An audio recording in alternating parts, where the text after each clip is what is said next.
Make good use of it. Right. 2 minutes? Okay. All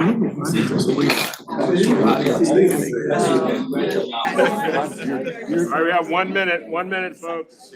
Right, because you were like, who is it?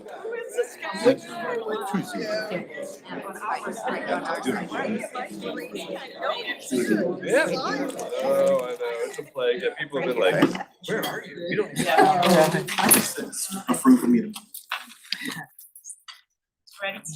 All right, we're ready to roll. Thank you all. Again, thank you for, we had a very educational session talking about our strategic plan and more of that coming.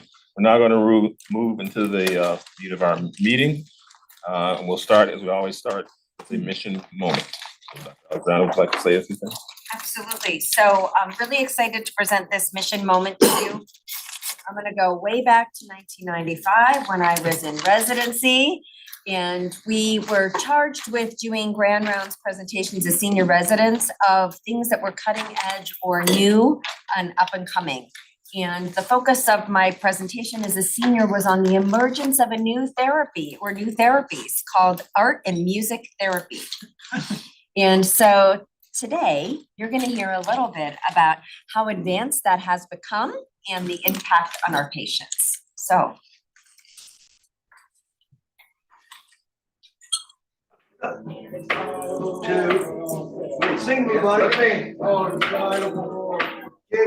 Music is in everyone's lives from, in many cases, before they're even born. And he's bad. You can sing too. Bad. Leroy Brown, sing it. That is the man in the whole damn town. Stay bad. So there is a foundation in just about everyone that learned a lot of their daily stuff through music.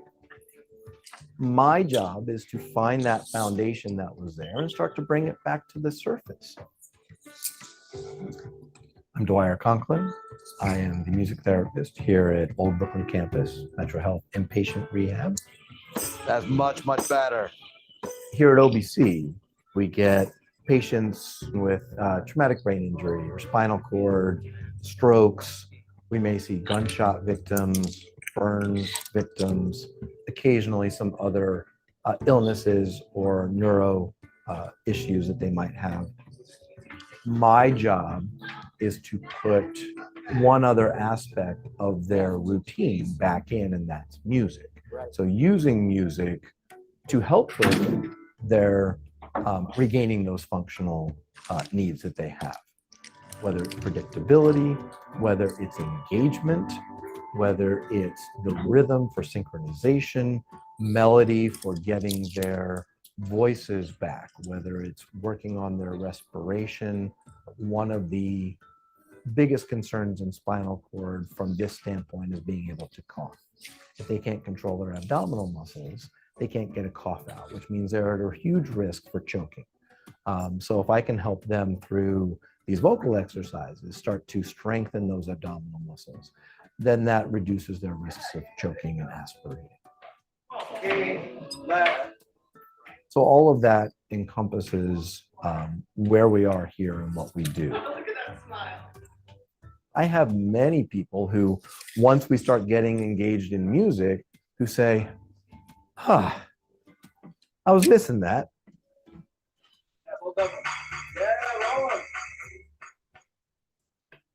Very seldom does a day go by that I haven't felt that I've made a difference in my patients' lives. How do you feel? That was good. Yeah, it's better with music. It's better with music. Right?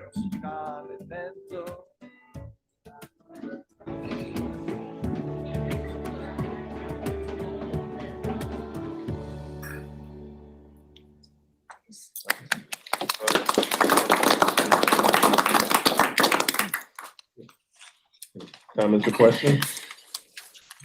Very good. 30 years, huh? All right, so we're now ready for our committee reports, and we'll start with audit and compliance of MSD. Okay, thank you very much. Our Audit and Compliance Committee met last on November 20th, 24. At that meeting, we of course approved our minutes. And then we will walk through the annual audit and compliance charter review by Chris Bradell, who's our head of ethics and compliance.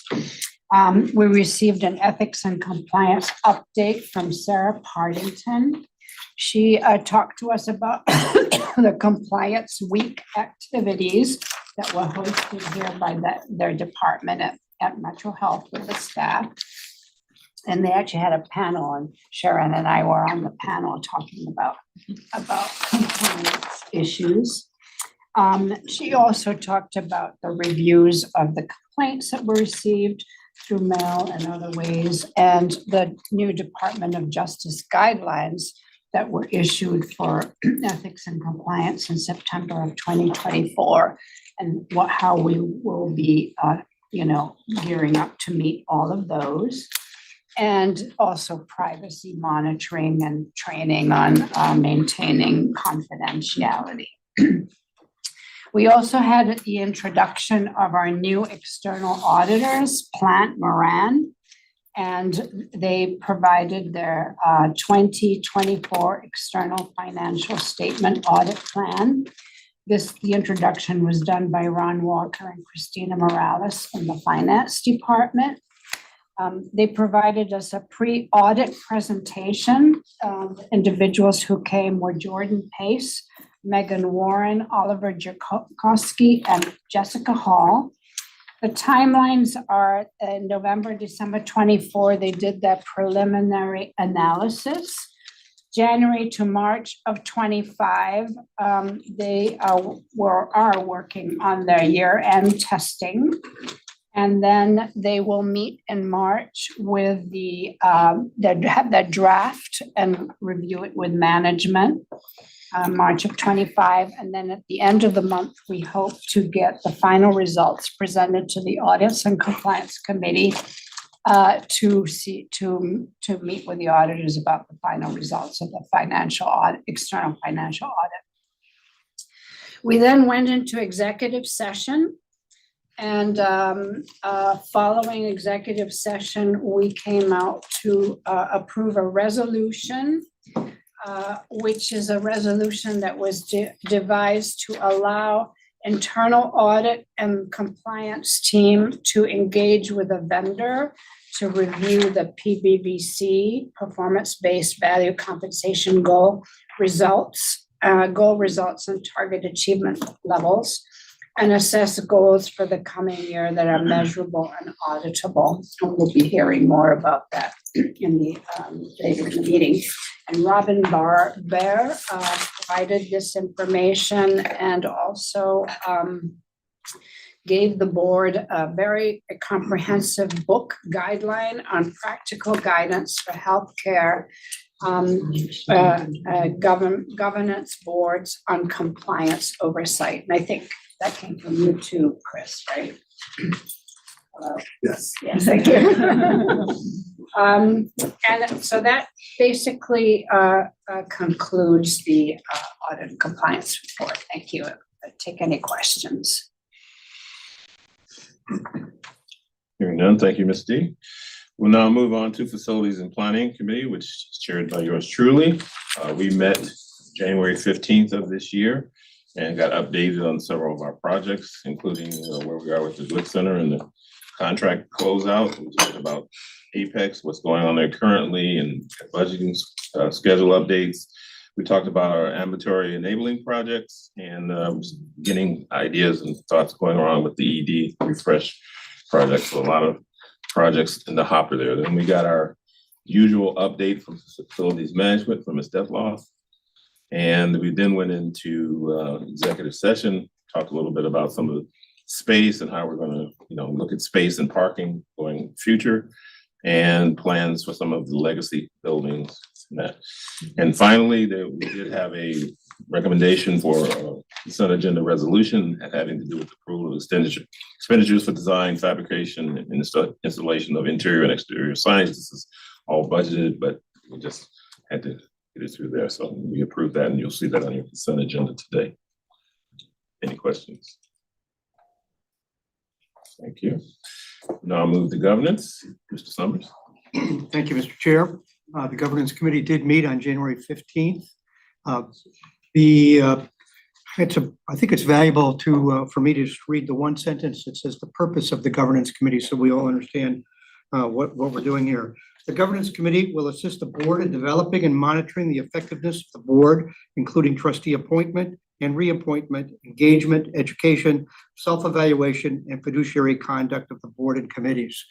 I think that last statement, fiduciary conduct of the board committees, leads to one of the significant actions that we have prepared to engage with, which is the delegation of authority that the board provides from its fiduciary responsibilities to the CEO of the organization. This particular document is very broad in its scope and very profound in its meaning. And we have an opportunity to look how it communicates in light of today's environment, past experiences and actions with a new CEO who we'll be working closely with to understand its intentions and its understanding. So I'll be working with Chief Legal Officer Wellens to understand how we can evaluate this and then bring it back to the committee for further discussion and action, and ultimately review and adoption by the board, perhaps by sometime in June.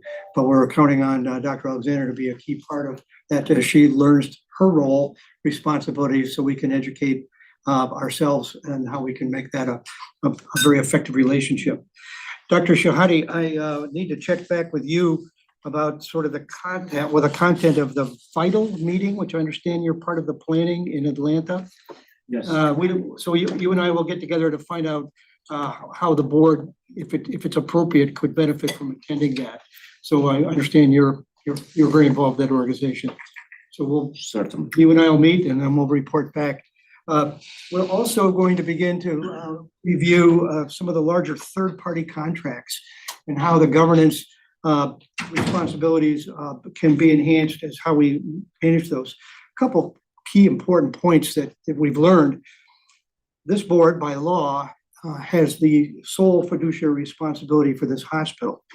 It cannot delegate that responsibility. It's broad strokes of how the hospital is managed and led, it can delegate. But many of the roles in order for the board to maintain its fiduciary duty and the hospital to effectively be run are shared. Finance certainly would be one, legal would be one, and there are others.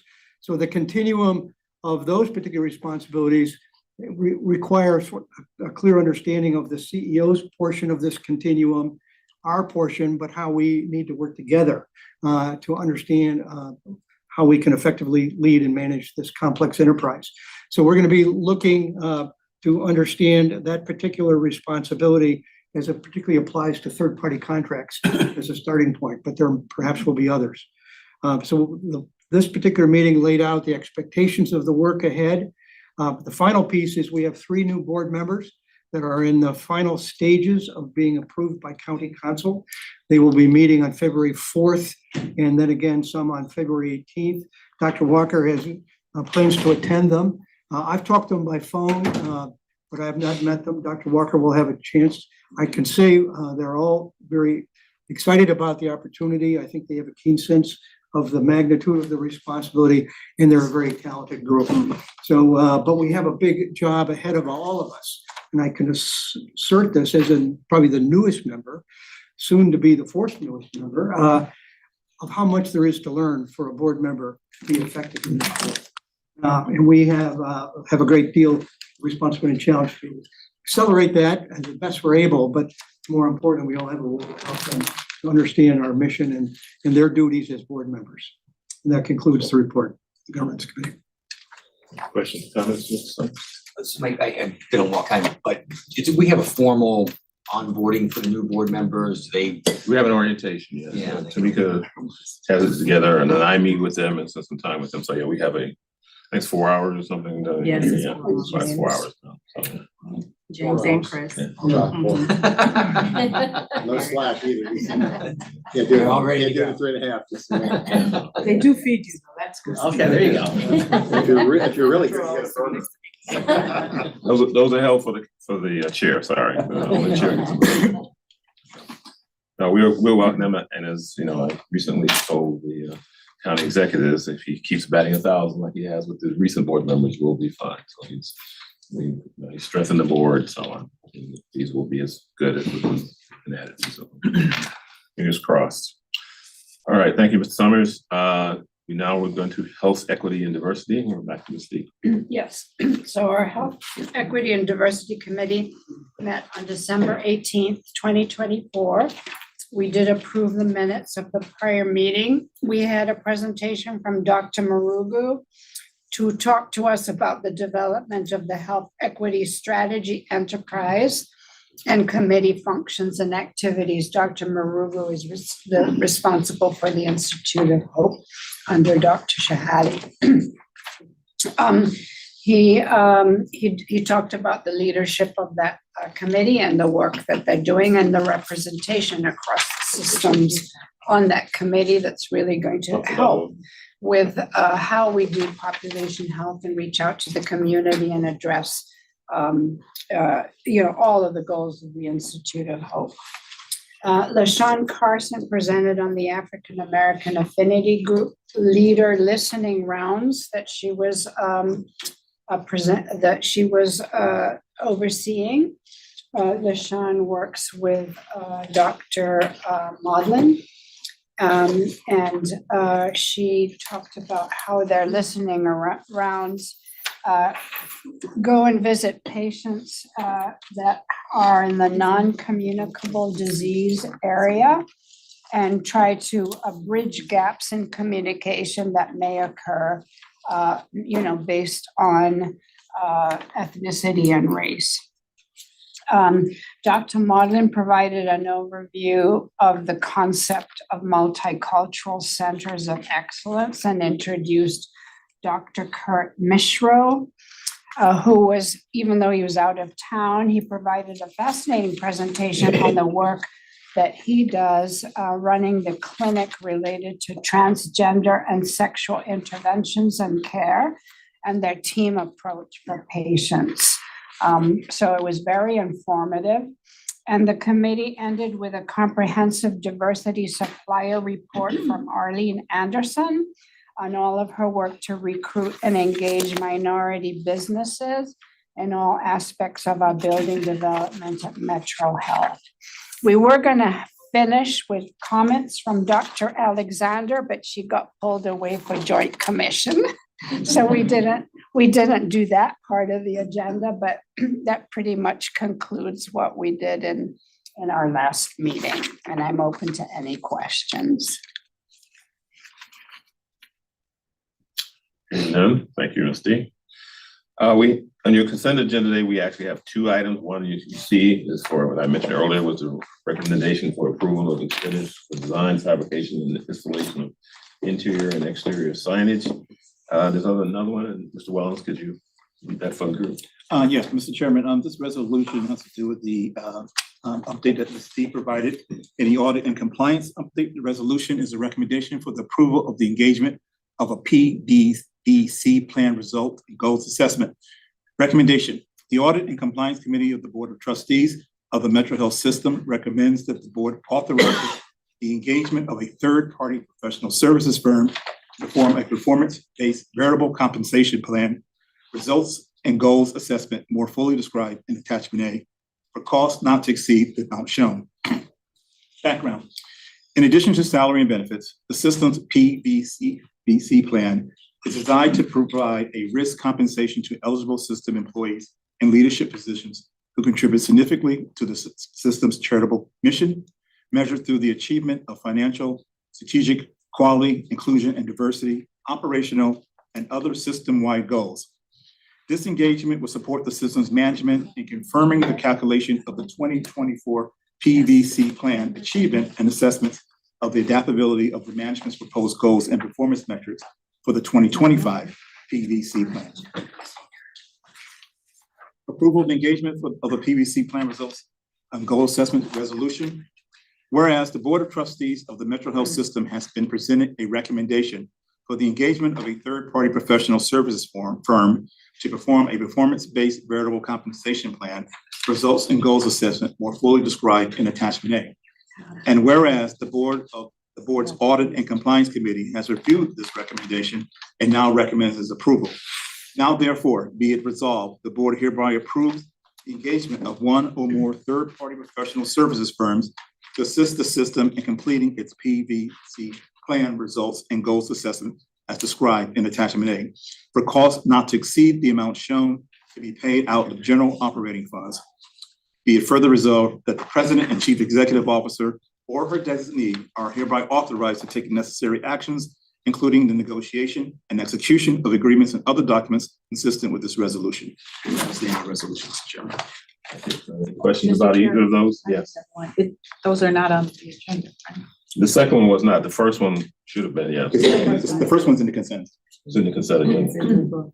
In the book, Okay, I have the book right here, and I have the consent agenda. where it says, Approval of expenditures. I know about the signage. right. Okay, I'm talking about the two other pieces. No, that's just one. What he read was one. It's just Oh, one. okay, One was the first okay. part was the Yeah, recommendation. and that was not, yeah, I got that you. was Okay. oversight. That one was not in. So no, so we- All right, okay. Any further questions? Do you have a motion to approve the consent agenda? So moved. Second. Thank you. All in favor? Aye. Okay. Any opposed? Any abstentions? Thank you. We now have another recommendation for a resolution for approval, and we're going to hear from Dr. Golub to discuss the resolution for the reaffirmation support of a level 3 adult trauma center at Metro Health Parma Medical Center. Dr. Golub. So, as you all know, the Level 3 Trauma Center at Parma has been in existence for several years. It's obviously a direct relation to the same team or same caregivers here at main campus care for our patients at Parma. As part of the accreditation from the American College of Surgeons requires us to have ongoing board support. So this resolution is to confirm the ongoing board support for us to continue our services at Parma as a Level 3 trauma center. Any questions, comments? Yeah, go ahead, Mike. It's just, what's the distinction? We know level 1, that's what we are here. Mhm. I think I have some familiarity with level 2. What's a level 3? So it all goes in the eyes of the American College of Surgeons is what services you have at that local facility. So to be a level 1 trauma center, for example, you have to have neurosurgeons, immediately available, interventional radiology, and others immediately available on site.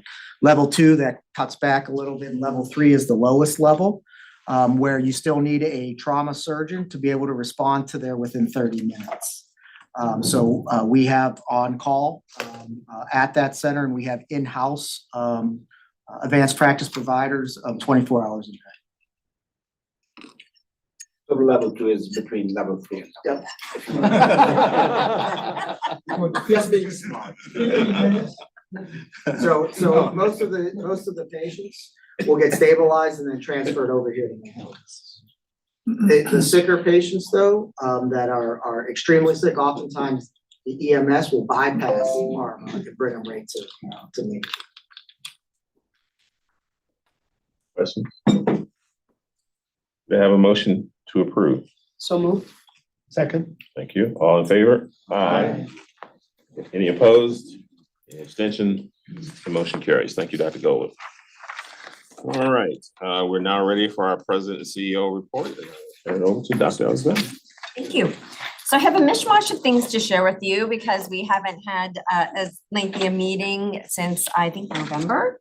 So just a few things to really highlight. Of course, the US News and World Report naming us an outstanding maternity care hospital. And that is so important to us. This comes on the heels of Newsweek giving us a similar recognition.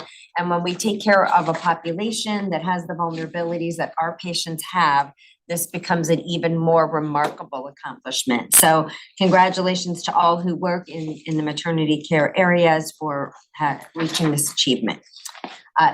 This afternoon, we are trying something new. We are live streaming via YouTube. And so if you weren't aware of that, we feel like this is a better forum for us to be able to share with the public for those who wish to join us. And then it provides for archiving of our meetings in a much more seamless way. So, just taking a step toward how can we always improve transparency and communication. This is one step in that regard. The weather has reared its ugly head, as I think you all know. So we had many days of the deep freeze, which impacted us in a couple of different ways. Most significantly in terms of the water main breakage that impacted our Broadway facility. We had to shut down primary care there. We kept our urgent care open and really did a lot to support the patients that needed to be seen there. So there's a few more details there. There was also a water main break on West 25th Street, which thankfully did not impact our operations, but did provide some challenges around getting in and out of main campus and parking that thankfully is clearing.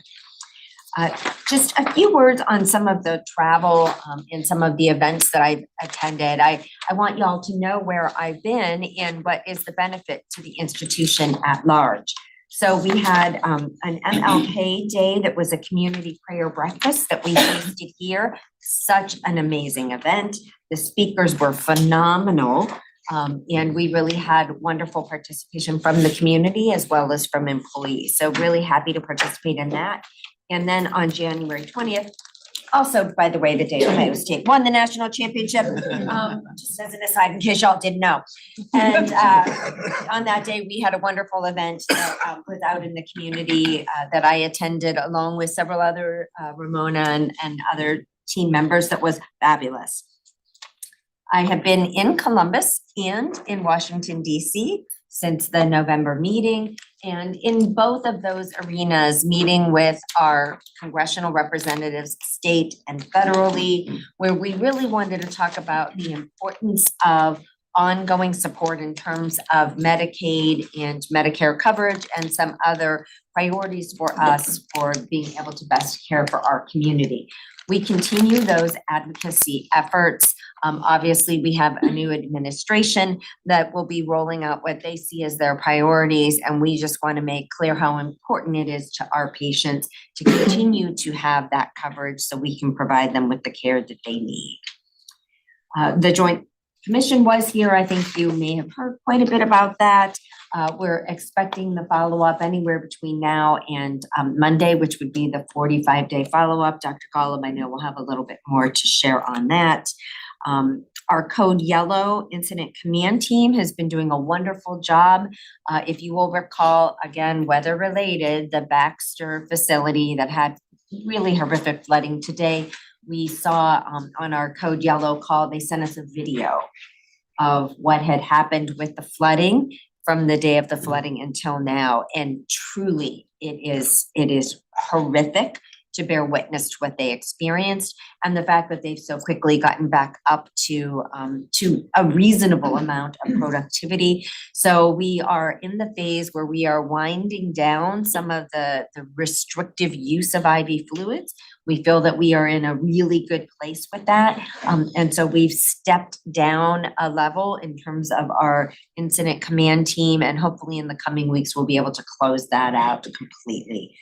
And then lastly, just want to introduce Dr. Candice Maury, who has stepped into our interim chief nursing officer role. She will be familiar to you. She was in the interim role over nursing practice, education professionalism, and is now stepping into that overall chief nursing officer role. So welcome to her. I know she'll do a great job.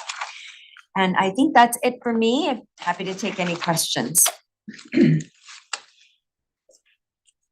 Hearing none, thank you, Dr. Alexander. We'll now turn to our medical staff report, and Dr. Joseph is here, so Dr. Joseph. Thank you, Dr. Walker. So before I just get approval for our usual items, just a quick few updates. One of the things that happened at the end of December, really, I guess officially at the beginning of this year, Dr. David Stepnick is now our interim chief clinical officer, so reporting to him in that role. We had our medical staff holiday party in December 21st, and thank you for the board members who were able to attend. I think the presence was greatly appreciated. I know Dr. Walker wasn't able to be with us, but we missed you. So at that event, we also had a number of important awards. We gave out a number of clinical excellence awards, which were nominees from each individual medical clinical department. For people who had demonstrated excellent clinical care, and they were nominated by their chairman. We also gave out some special awards. Two of them were the Joe Carter Compassionate Care Award, which was given to Wayne Snyder, one of our APPs on the hospital side, and Susan Santos, who's one of our medical and ped physicians. And really that award is given to people who emulate Dr. Joe Carter, who's the former chair of ENT, and someone who felt was just an outstanding clinician and, generally wonderful human being. So it's really quite an honor to receive that award.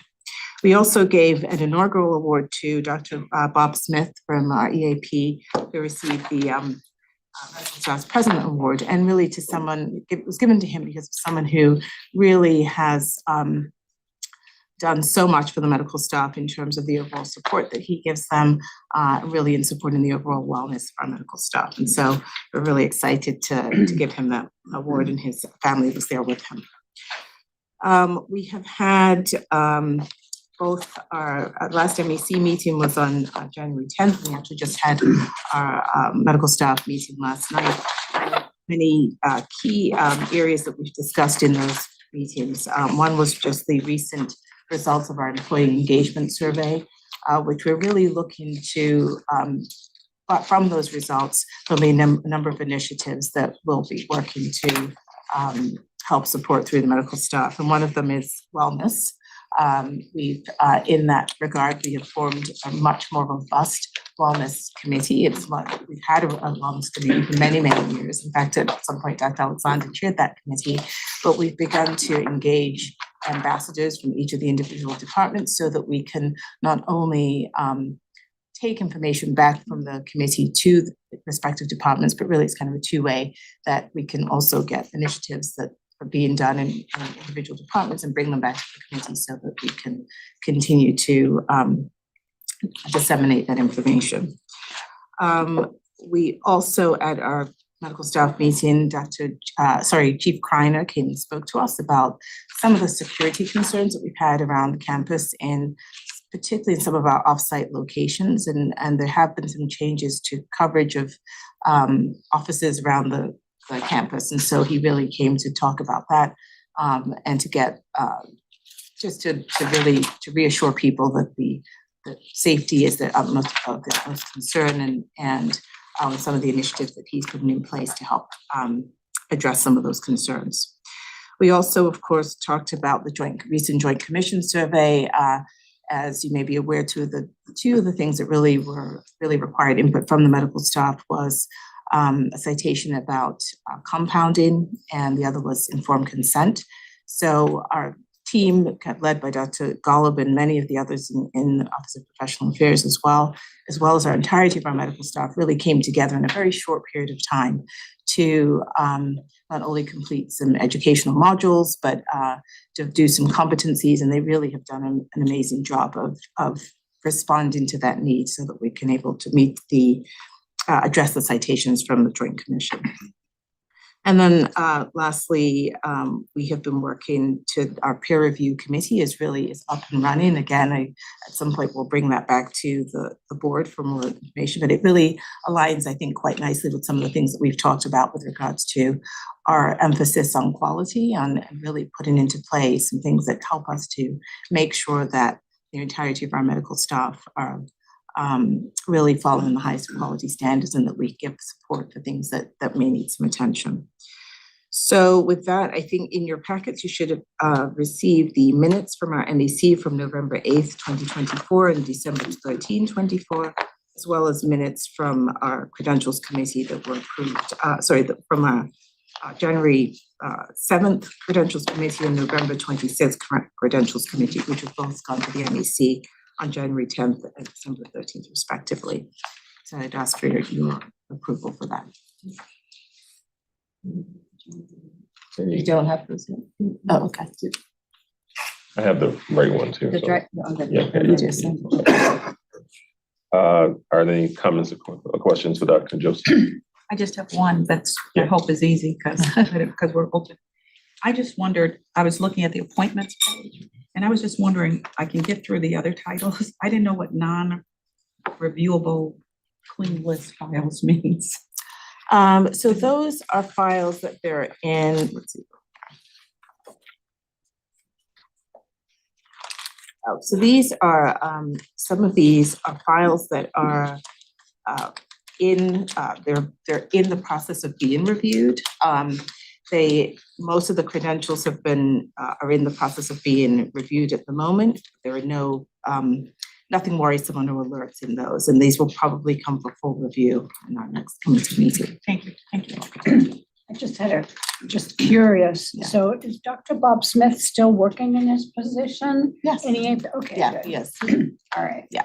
Can I just add a point of clarity that also it doesn't apply to the ones here today, but there's also the non-reviewable clean file that will sometimes apply to somebody who just graduated from residency. So they have no other track record that we have to comb through and get and especially because they did their residency here. Right, so Right. it doesn't apply to tonight's, but you will also see it used in that regard. Thank you. I'm a social worker.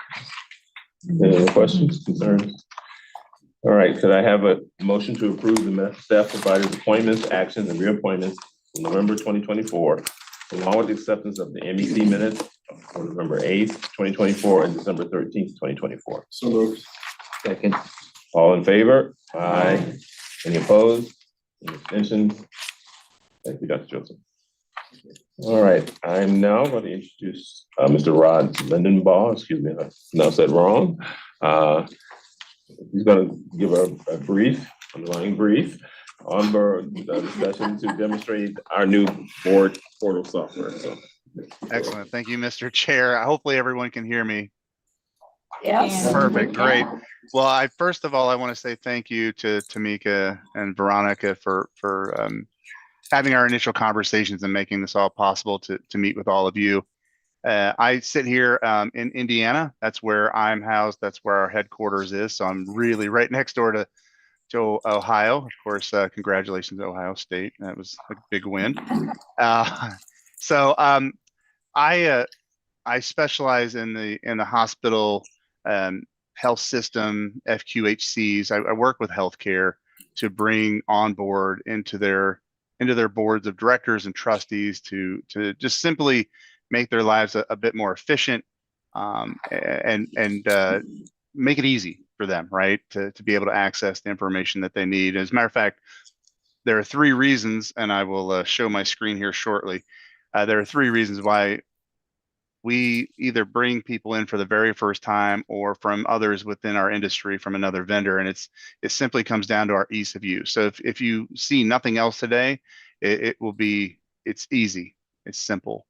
And that means the Board of Trustees. That also means for our admins, which put in hours and hours of work. We're very well known for our customer support and service. So if anybody's concerned about training and issues of that nature, we have every way possible for you to get the information you need. But when I show you today the board member review, I think you'll see that it's easier than ordering something on Amazon, but I'll take comments on that later. And then of course our security, which is huge for our hospitals and health centers. Keeping your information safe and secure is absolutely of the utmost importance.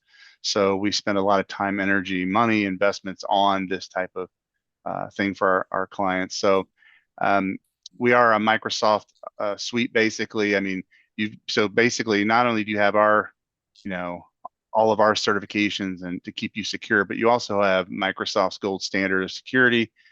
We use Microsoft Azure for our cloud service. And we are, as you probably already know, we are app first. So essentially, we were built and designed for mobile, the mobile experience. So whether it's Apple iOS platform or Android or Google platforms, or I see a lot of you have laptops, we're on all desktop platforms. And if some of you have a Kindle Fire, we're on the Kindle Fire. So I don't know if anybody uses that anymore, but so anywhere you are, you can get it. I don't have my Apple Watch on, but if I get alerts, like I have an e-signature I need to do, or I need to do a vote or a survey or something, I can get those on my Apple Watch even, which is kind of neat. So, so let me go ahead and switch gears into the platform, and I'm going to actually show you my iPad so you can get the full experience on the iPad. It should be popping up here any second now.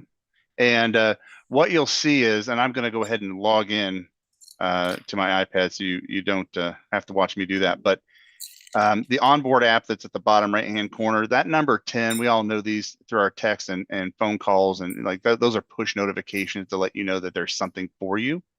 What you're about to see here is it is the individual board member view. So what Ron sees, what Brian sees, what whoever, right? Each individual could have a different experience because it's all permission based. But so I'm going to go ahead and log in. I'm going to tap on the onboard app itself with my finger.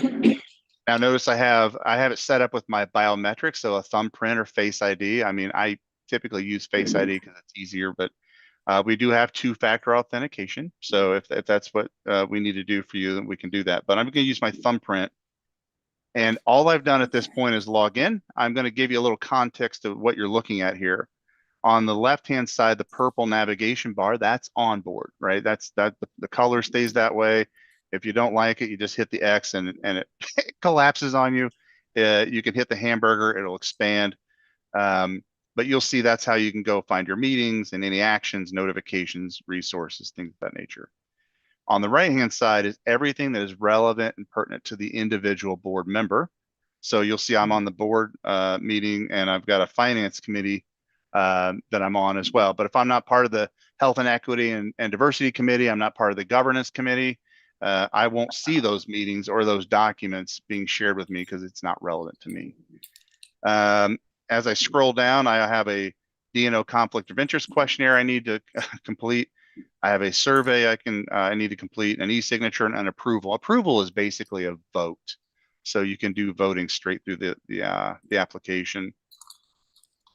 The announcements are it's like a bulletin board. Think of it like a bulletin board. So to share with the board about the music mission, right? How awesome is that? I've played the trumpet. I will just say it's about 40 years. I've traveled the world with this thing. I think music is outstanding for anything, for growth, for just recuperating and getting yourself back into a place that you want to be. Music is a great thing for that. But you'll see that these bulletin boards, I do have the YouTube announcement. I literally ripped that off your website shortly before this meeting, so you can see what that looks like. And then the corporate governance materials and policies. These are all configurable, right? But I think that having governance materials front and center might be a great idea. Have your bylaws, code of business conduct front and center for you. Okay. So now that you have your the context of what you're looking at, once I've logged in is where I am now. There's only 2 taps of the screen to get you to the 2 things you really care about, the agenda and the board book. And so I'm going to do that now. I'm going to tap on the board meeting. You're going to see the round oval where it says resume reading book. When I tap this, it's going to take me to the agenda or table of contents, and then the board book on the right. You probably can't see the board book that well, so I'm just going to expand my finger so it blows it up a little bit. This is not your real agenda for today, but this is my version condensed, right, for you. And it's as simple as scrolling down through the board book to be able to see the consent agenda, reading approval of minutes. You'll see the red squiggly lines there.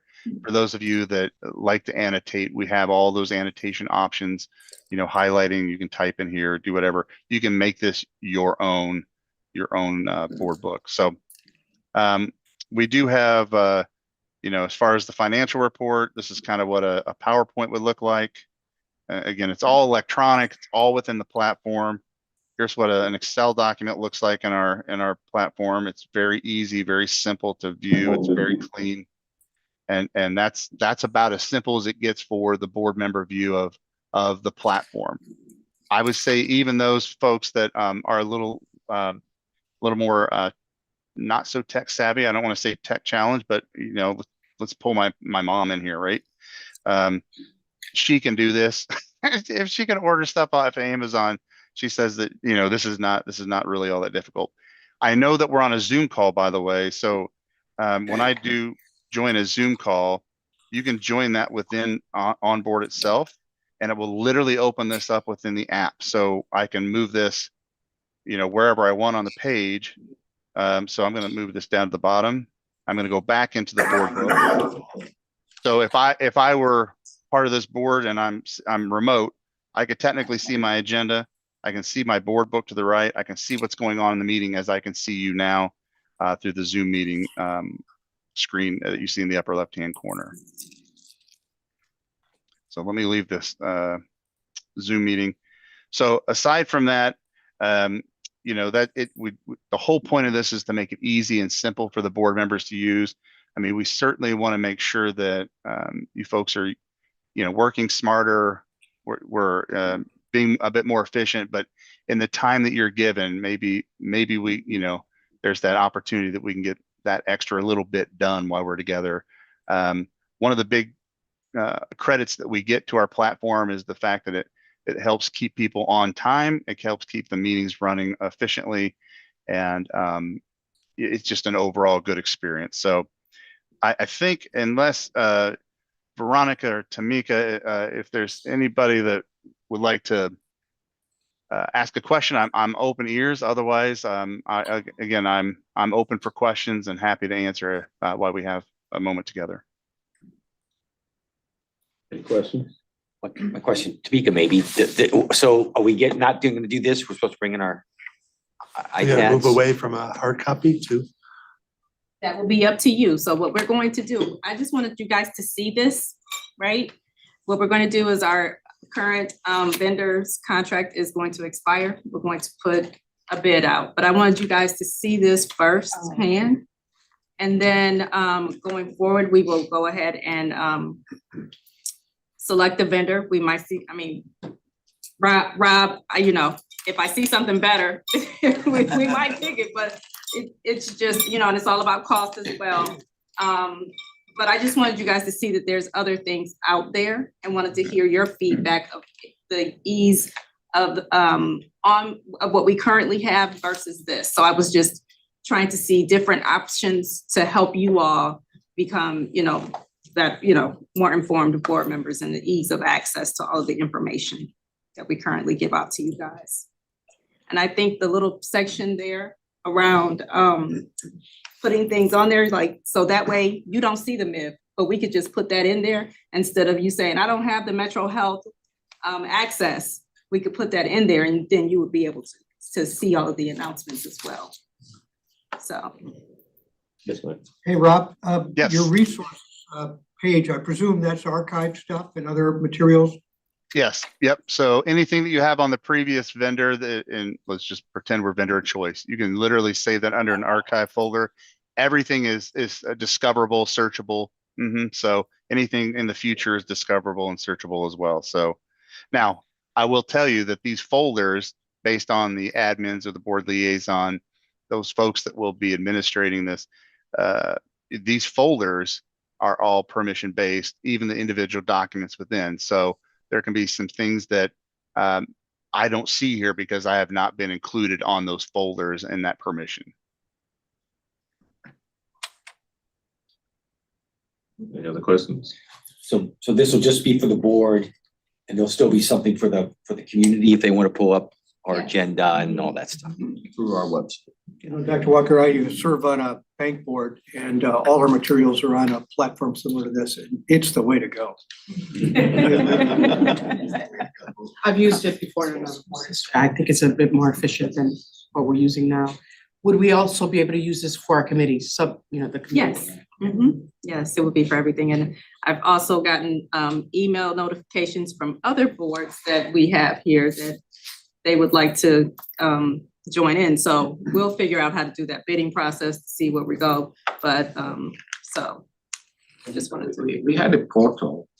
What guarantees that this time around we're gonna use the new portal? Yes.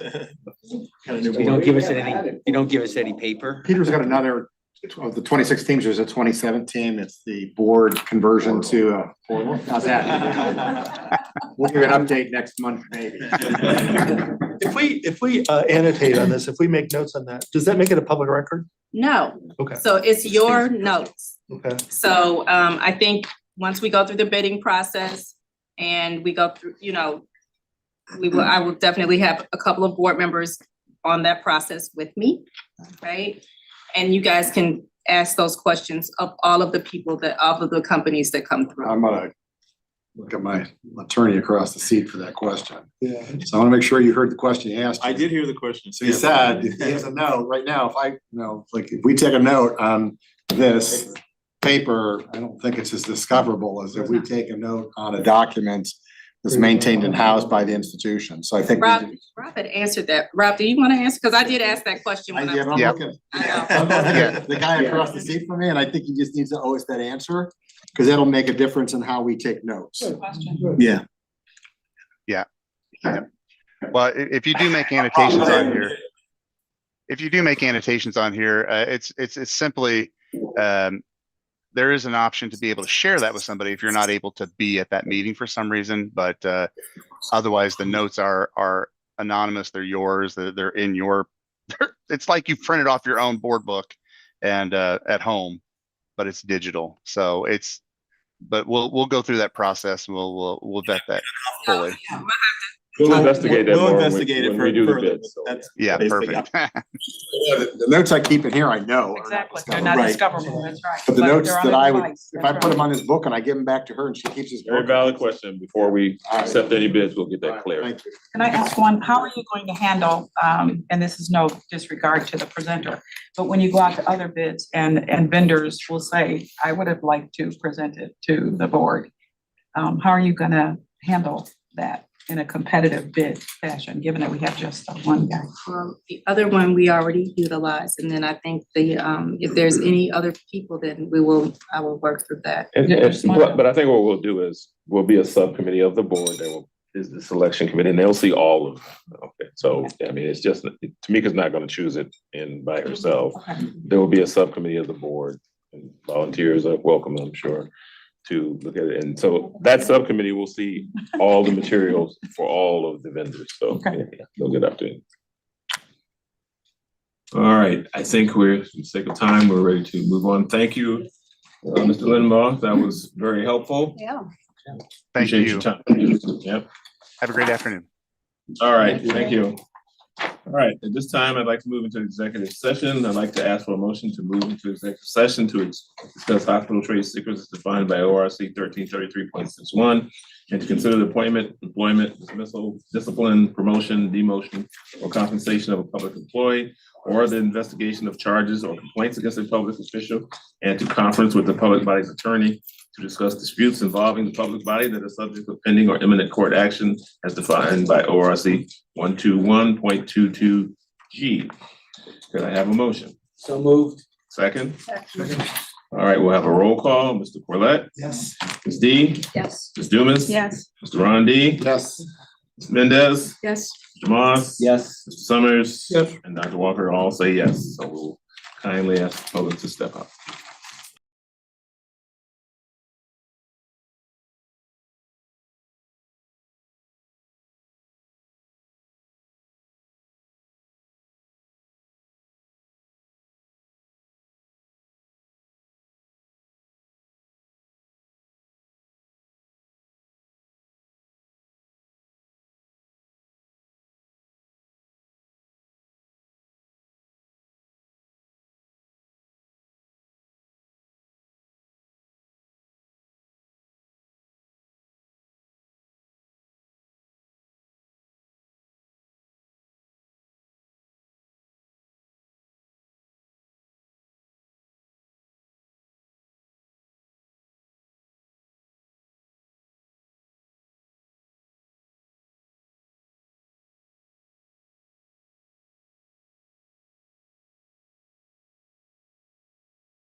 Yeah. Still 3 paragraphs that are misnumbered in those Oh, drafts. shit. Well, fix them. I can't, I'm going into their board meeting right Do you now. want me to resend it? Or send it to you? Sure, send it to them. Okay. Mark, you're not on mute. Hello.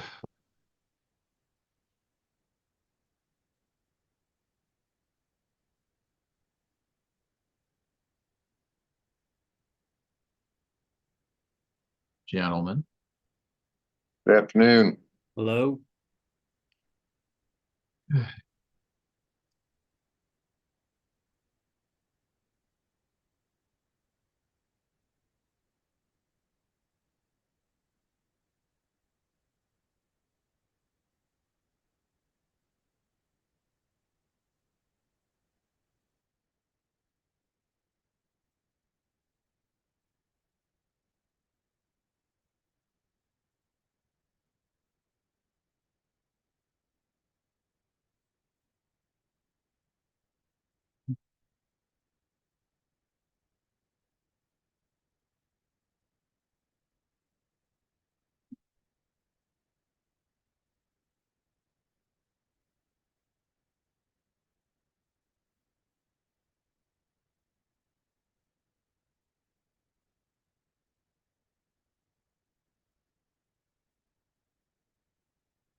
That Adrian way back there?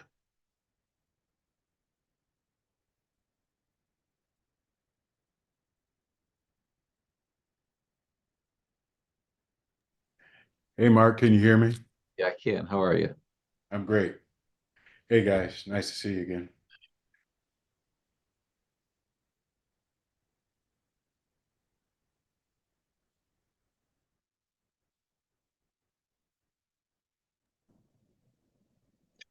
Adrian, you start litigating the Steve case yet? Or is it?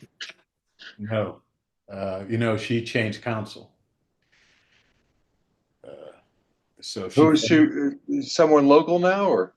yeah, she fired Bozeman and has, Izio Lasati and Todd Hicks from Thrasher, Dinsmore, and Dolan. Yeah, so they're employer side and they're charging by the hour. So I don't know how long this. Yeah.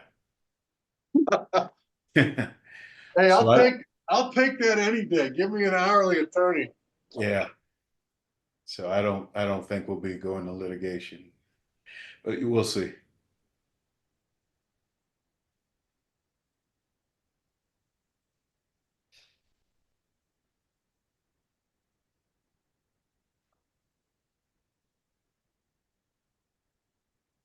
That's an interesting development. But she's employed, right? Yeah, she has a new job somewhere. Is it interim or is it? I think according to the press clippings, it was full time. So Oh, good, great. yeah. Hey, just a heads up, we're just in the Zoom, the YouTube live stream. Oh,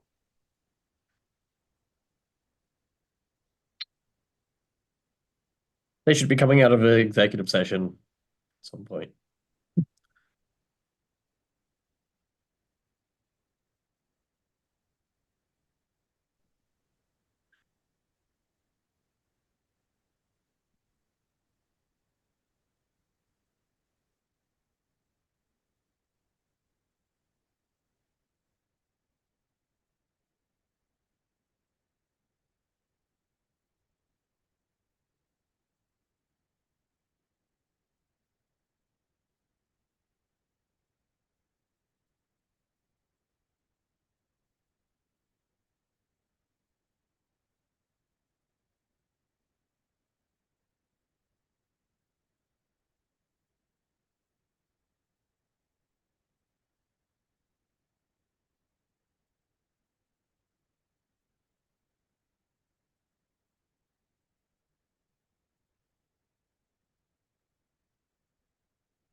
back a little bit and get them.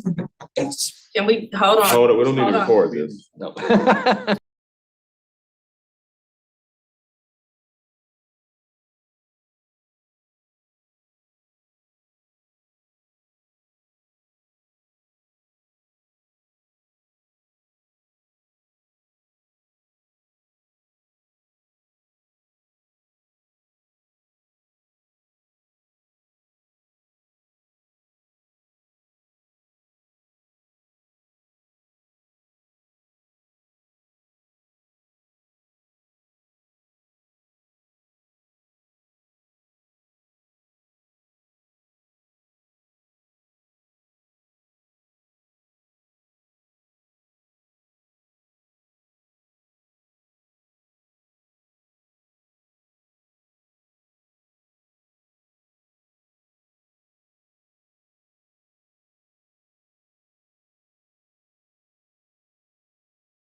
We're gonna put this on the record. Okay. Are we back in public session? Yes, hold on, yes, but it's not showing. It just flashed you back in the session. We're back in. Jacob and Brian. Yes, we are back on the public session. Okay, thank you. All right, we're back in public session. I want to thank everybody for discussion and thoughtful ideas as we talked about numerous issues in our executive session.